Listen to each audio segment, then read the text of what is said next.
ng panahon, Diyos ka sa amin. Sa lahat ng oras, nariyan para sa amin.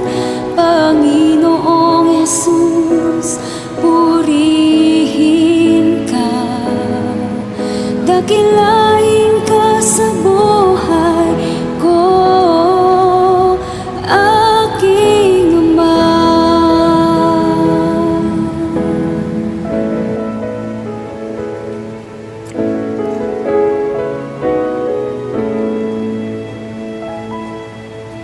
O Diyos,